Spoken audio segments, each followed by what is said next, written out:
യേശു ആരിലും വലിയവൻ വലിയവൻ. യേശു യേശു ആരിലും വലിയവൻ വലിയവൻ. ആരിലും വലിയവൻ വലിയവൻ.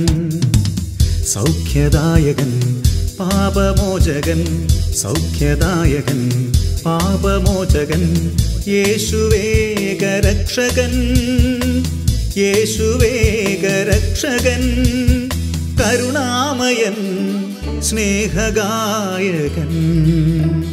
കരുണാമയൻ സ്നേഹഗായകൻ.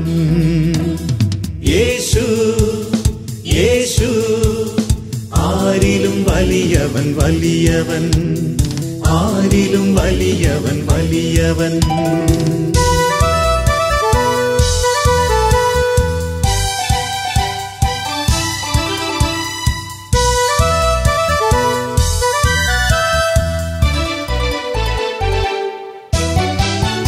അത്ഭുതങ്ങളുടെ രാജാവ്, വിടുതലിന്റെ ആത്മാവ്. അത്ഭുതങ്ങളുടെ രാജാവ്, വിടുതലിന്റെ ആത്മാവ്. ദുഃഖവും ഭയവും നിരാശയും എല്ലാം വിട്ടുപോകും. ദുഃഖവും ഭയവും നിരാശയും എല്ലാം വിട്ടുപോകും. യേശു യേശു ആരിലും വലിയവൻ വലിയവൻ.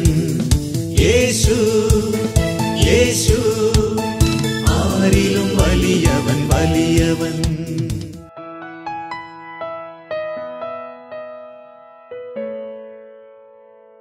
യേശുവേ നന്ദി, യേശുവേ ആരാധന.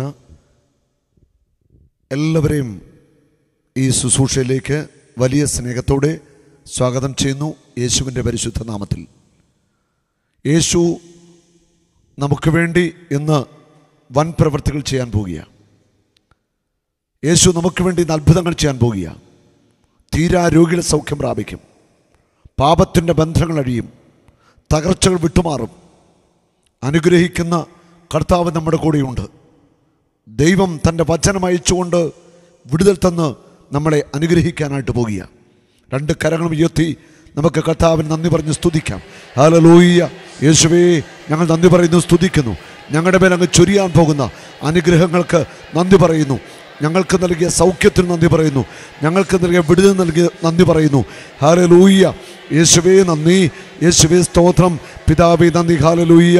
പരിശുദ്ധാത്മാവേ നന്ദി, പരിശുദ്ധാത്മാവേ സ്തുതി. കർത്താവേ മഹത്വം. കർത്താവേ, അങ്ങയുടെ മുറിവേറ്റ കരമൊന്ന് നീട്ടണമേ. ഞങ്ങൾക്ക് വേണ്ടി വൻ കാര്യങ്ങൾ ചെയ്യണമേ. യേശുവേ നന്ദി, യേശുവേ മഹത്വം. ലൂക്കാ സുവിശേഷം 9-ാം അധ്യായത്തിൻ്റെ 49-50 വചനങ്ങൾ. യോഹന്നാൻ പറഞ്ഞു, ഗുരു, നിന്റെ നാമത്തിൽ പിശാചുക്കളെ പുറത്താക്കുന്ന ഒരാളെ ഞങ്ങൾ കണ്ടു.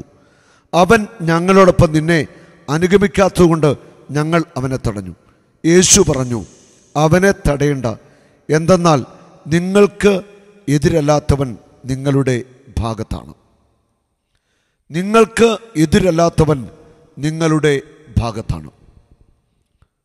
ഇന്ന് ലോകത്തിൽ ഒത്തിരിയേറെ വ്യത്യസ്തമായ സഭാ വിഭാഗങ്ങളുണ്ട്. എല്ലാ സഭാ വിഭാഗത്തിൽപ്പെട്ടവരും ആരാധിക്കുന്നത് യേശുവിനെയാണ്. നമ്മളെല്ലാവരും യേശുവിനെ ആരാധിക്കുകയും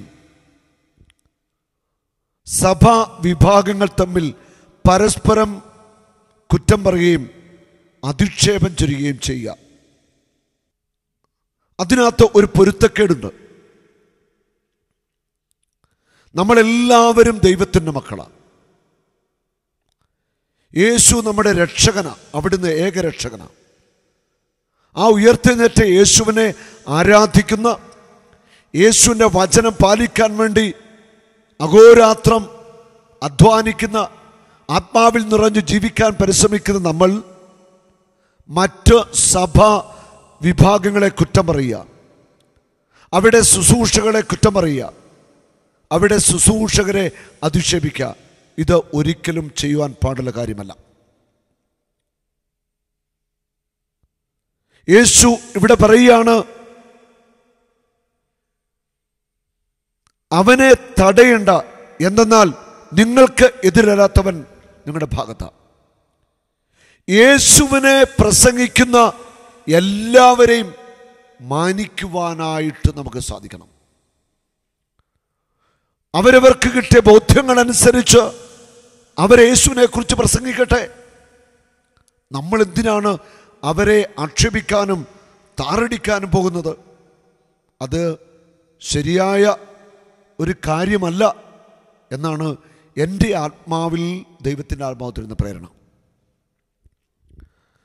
പൗലോസ് അപ്പോസ്തലൻ ഫിലിപ്പിയർക്ക് എഴുതിയ ലേഖനം 1-ാം അധ്യായത്തിൻ്റെ 15 മുതൽ 18 വരെയുള്ള വചനങ്ങൾ.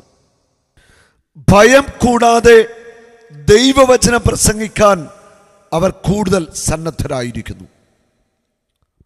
വചനം പ്രസംഗിക്കുന്നവർ ഭയം കൂടാതെ വചനം വളച്ചൊടിക്കാതെ പ്രസംഗിക്കുന്നവരായിട്ട് മാറണം. നമ്മൾ ആരെയാണ് ഭയപ്പെടുന്നത്? നമ്മൾ ദൈവത്തെ മാത്രം ഭയപ്പെട്ടാൽ പോരെ. ദൈവത്തിൻ്റെ വചനങ്ങൾ വെള്ളം ചേർക്കാതെ പറയുവാൻ വചനം പ്രസംഗിക്കുന്നവർക്ക് സാധിക്കും.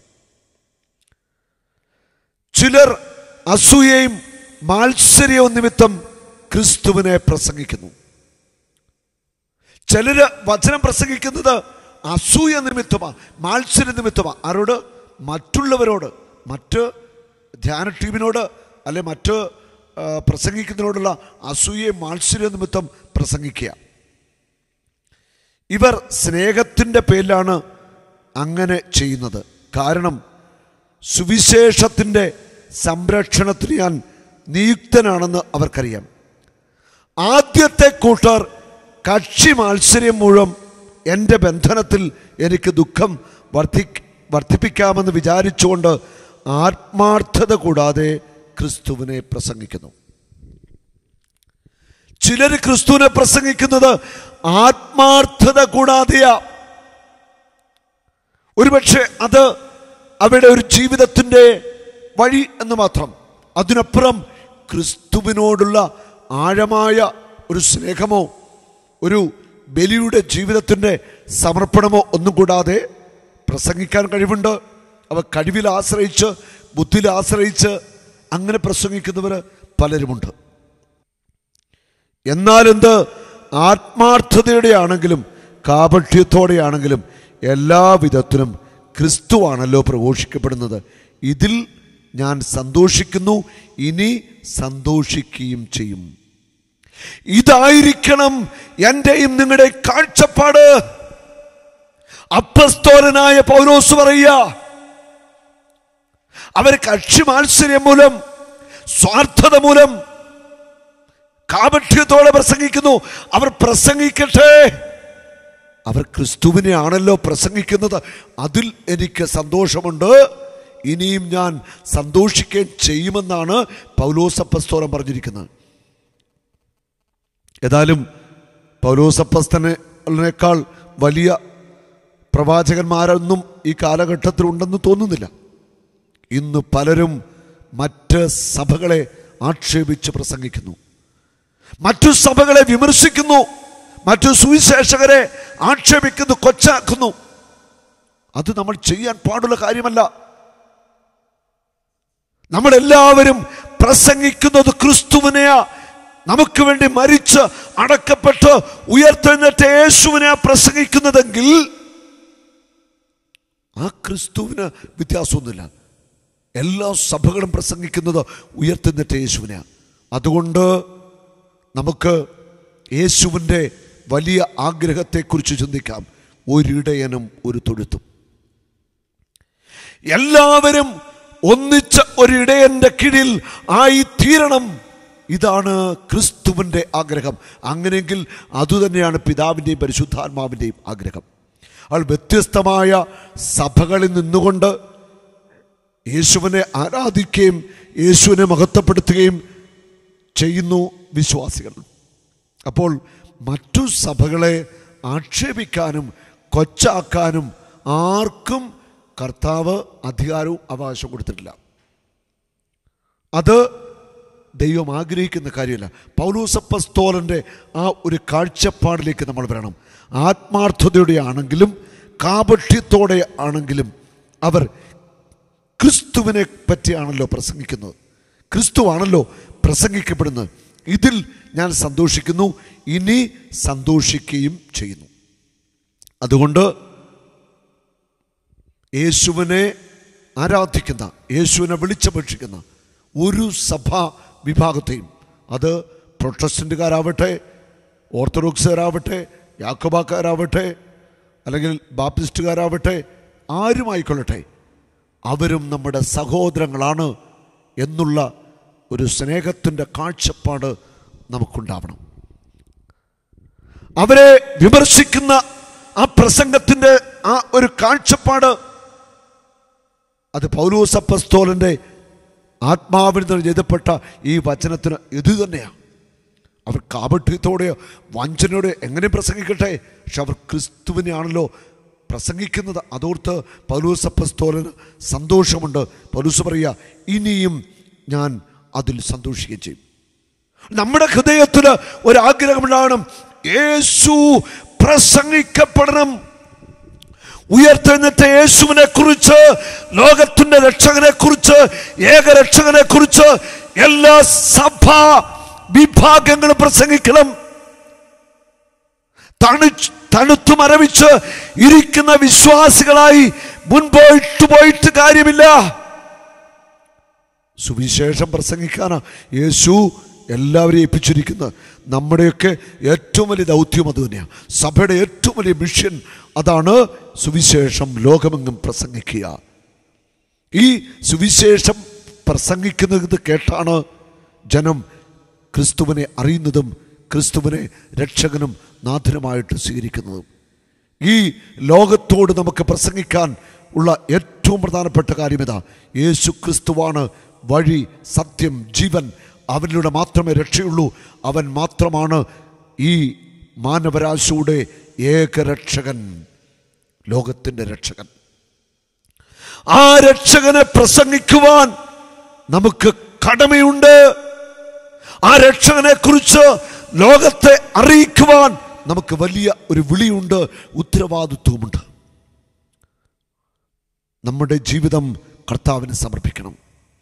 അതുകൊണ്ട് മറ്റ് സഭാ വിഭാഗങ്ങളെ വിമർശിക്കുന്ന, കുറ്റം പറയുന്ന, ആക്ഷേപിക്കുന്നത് നമുക്ക് അവസാനിപ്പിക്കാം. മറ്റ് സഭാ വിഭാഗത്തിൽപ്പെട്ട ശുശ്രൂഷകരെ പുച്ഛിക്കുക, അവർ ചെയ്യുന്ന ശുശ്രൂഷകളെ നമ്മൾ ഒന്നുമല്ലാതാക്കി പറയുക, ഇത് ഒരിക്കലും നമ്മൾ ചെയ്യാൻ പാടില്ല. ഹല്ലേലൂയ. ഉണ്ടോ? ഒരു സഭകളെ നമുക്ക് ആക്ഷേപിക്കാതിരിക്കാം. വൈദികരെ, സുവിശേഷ പ്രസംഗകരെ നമുക്ക് മാനിക്കാം. വചനം പ്രസംഗിക്കുന്ന ആരെയും നമ്മൾ അധിക്ഷേപിക്കരുത്, കുറ്റം വിധിക്കരുത്. മത്തായി സുവിശേഷത്തിൽ 12-ാം അധ്യായം 36-ാമത്തെ വചനം, ഞാൻ നിങ്ങളോട് പറയുന്നു, മനുഷ്യൻ പറയുന്ന ഓരോ വ്യർത്ഥവാക്കിനും വിധി ദിവസത്തിൽ കണക്ക് കൊടുക്കേണ്ടി വരും. നിന്റെ വാക്കുകളാൽ നീ നീതീകരിക്കപ്പെടും, നിന്റെ വാക്കുകളാൽ നീ കുറ്റം വിധിക്കപ്പെടും.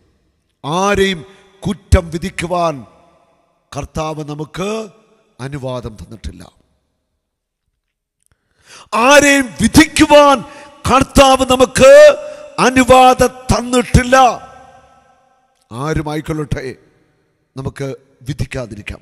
മത്തായി സുവിശേഷം 7-ാം അധ്യായം 1-2 വചനങ്ങൾ, വിധിക്കപ്പെടാതിരിക്കാൻ നിങ്ങളും വിധിക്കരുത്. നിങ്ങൾ വിധിക്കുന്ന വിധിയാൽ തന്നെ നിങ്ങളും വിധിക്കപ്പെടും.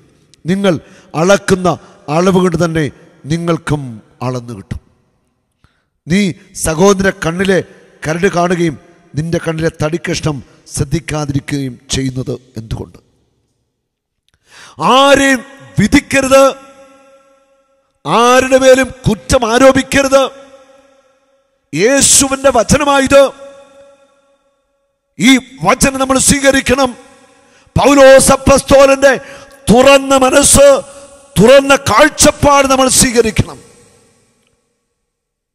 യേശുവിനെ രക്ഷകനായി നാഥനായി സ്വീകരിച്ചിരിക്കുന്ന വ്യക്തികൾ അവരാരുമാവട്ടെ, അവരുടെ ആരാധനാ ശൈലിയെ ആക്ഷേപിക്കുക, അവരുടെ ശുശ്രൂഷകളെ പുച്ഛിക്കുക, ഇത് നമ്മൾ ഒരിക്കലും ചെയ്യാൻ പാടില്ല. അങ്ങനെ ചെയ്യുന്ന ചില വ്യക്തികളുണ്ട്. അത് ഒത്തിരിയേറെ വേദന നിറഞ്ഞ കാര്യമാണ്. ഇവിടെയാണ് പൗലോസ് അപ്പോസ്തലന്റെ ഹൃദയത്തിൻ്റെ തുറവി നമ്മൾ കാണേണ്ടത്. യേശു പറഞ്ഞില്ലേ, അവർ നമ്മുടെ പക്ഷത്താ, നിങ്ങൾക്കെതിരില്ലാത്തവൻ നമ്മുടെ പക്ഷത്താ. യേശുവെ, അങ്ങയുടെ നാമത്തിൽ അവൻ പിശാചിനെ പുറത്താക്കുന്നു, പുറത്താക്കട്ടെ. എല്ലാവരും സത്യമറിയണമെന്നും രക്ഷ പ്രാപിക്കണമെന്നുമാണ് ദൈവത്തിൻ്റെ ആഗ്രഹം. എല്ലാ സഭാവിഭാഗങ്ങളും സത്യമറിഞ്ഞ് സത്യദൈവത്തെ, ഏകരക്ഷകനായ യേശുവിനെ ആരാധിക്കട്ടെ.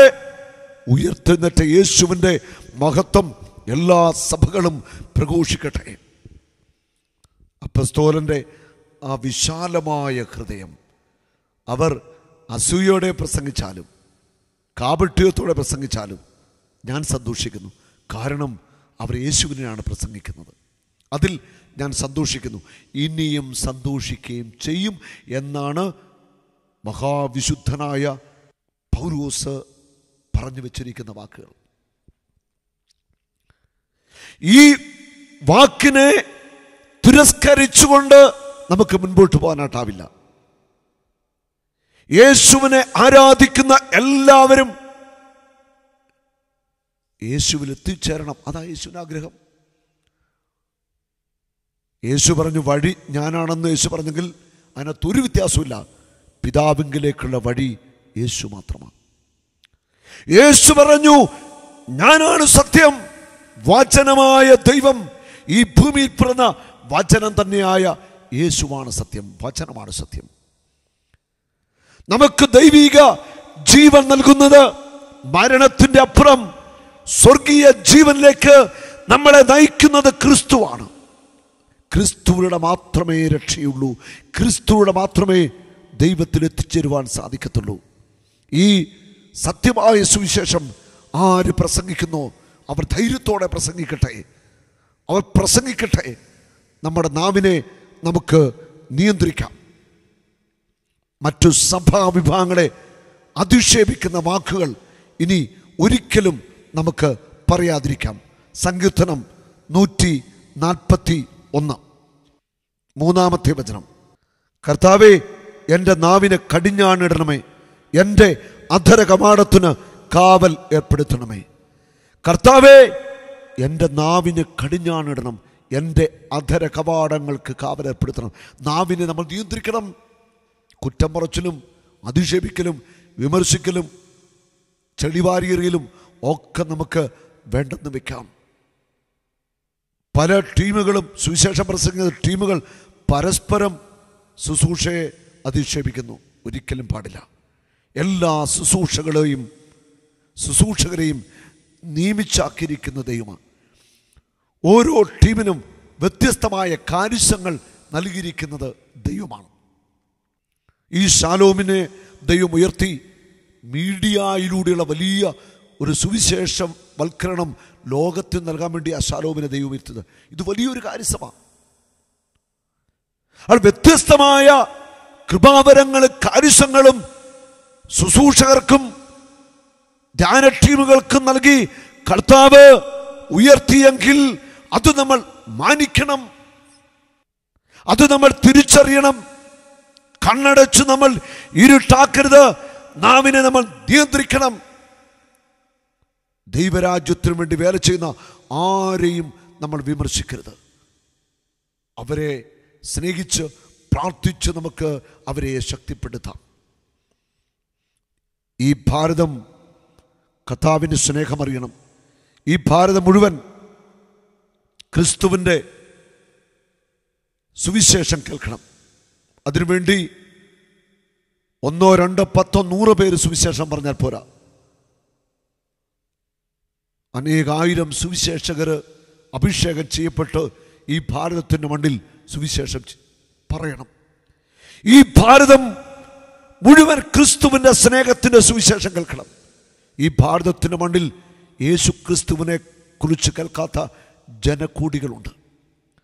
അപ്പോൾ എല്ലാ സഭാ വിഭാഗങ്ങളും സ്നേഹത്തിൽ ഒന്നിച്ചുകൊണ്ട് നമുക്ക് വേണ്ടി പിടസഹിച്ച് മരിച്ച് ഉയർത്തെന്നിട്ട് ഇന്നും ജീവിക്കുന്ന ഈ രക്ഷകനെക്കുറിച്ച്, ലോകത്തിൻ്റെ രക്ഷകനായ ക്രിസ്തുവിനെക്കുറിച്ച് എല്ലാവരും പ്രസംഗിക്കട്ടെ. എല്ലാവരും ക്രിസ്തുവിനെ ഭാരതത്തിന് കൊടുക്കട്ടെ, ലോകത്തിന് കൊടുക്കട്ടെ.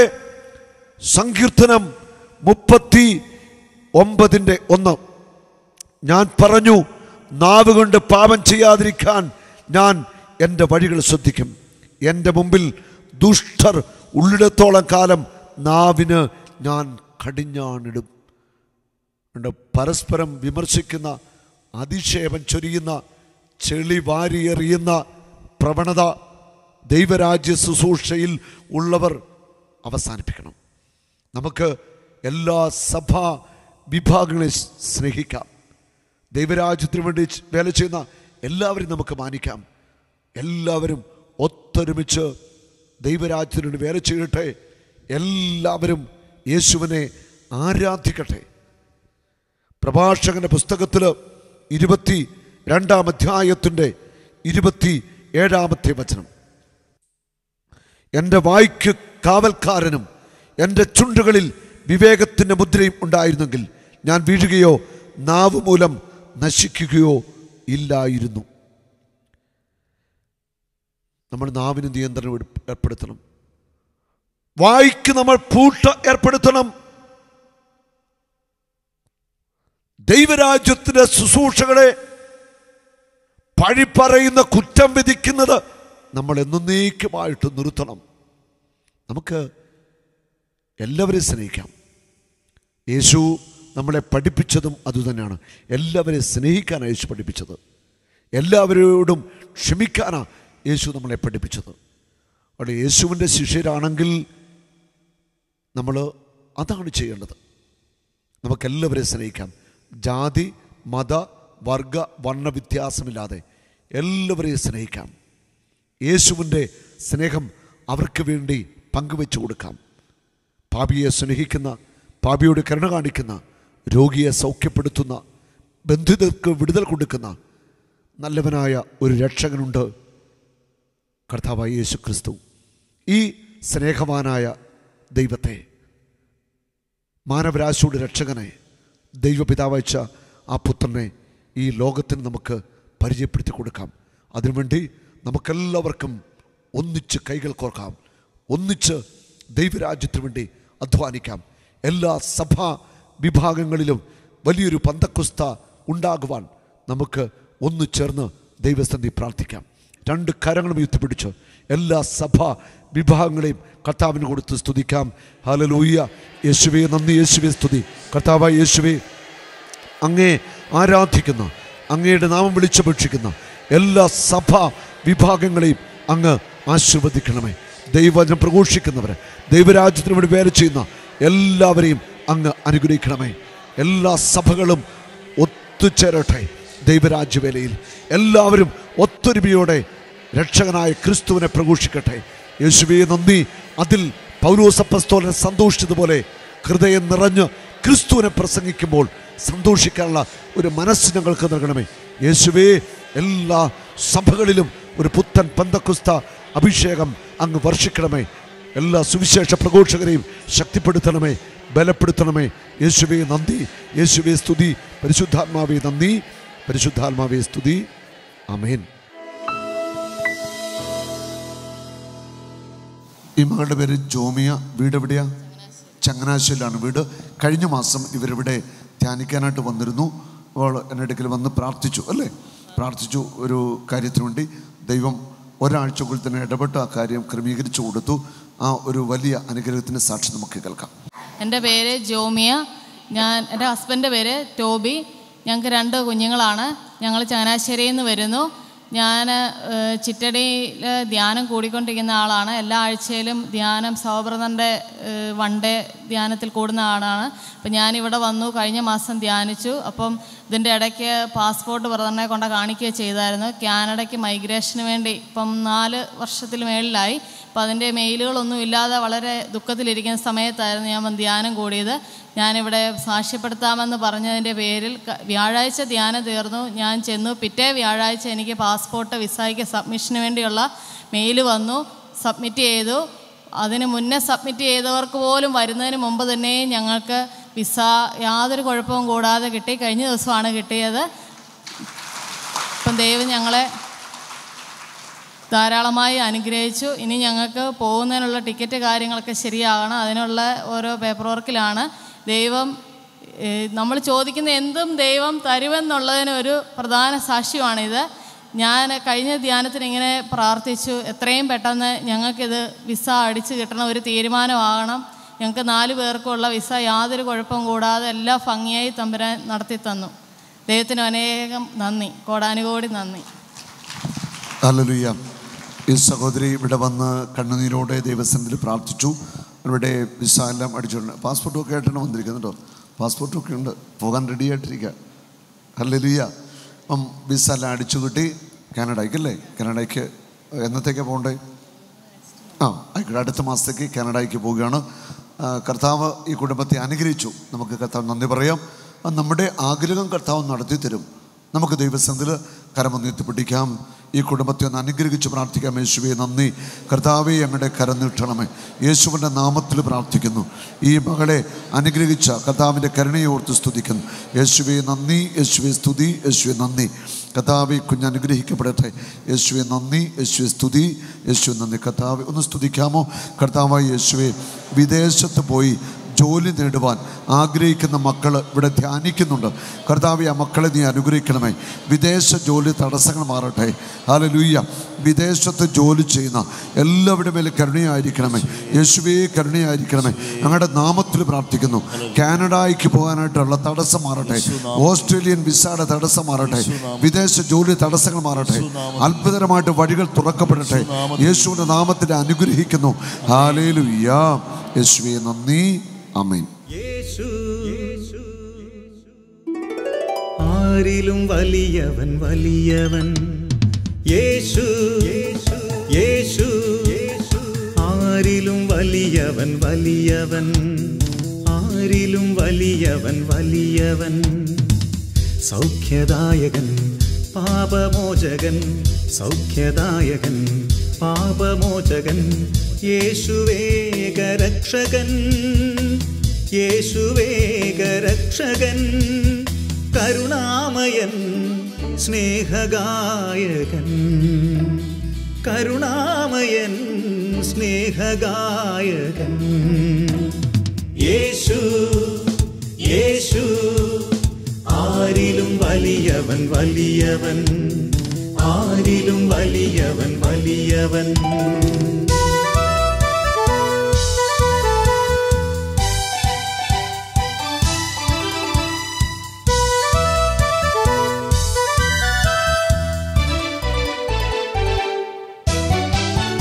അത്ഭുതങ്ങളുടെ രാജാവ്, വിടുതലിൻ്റെ ആത്മാവ്.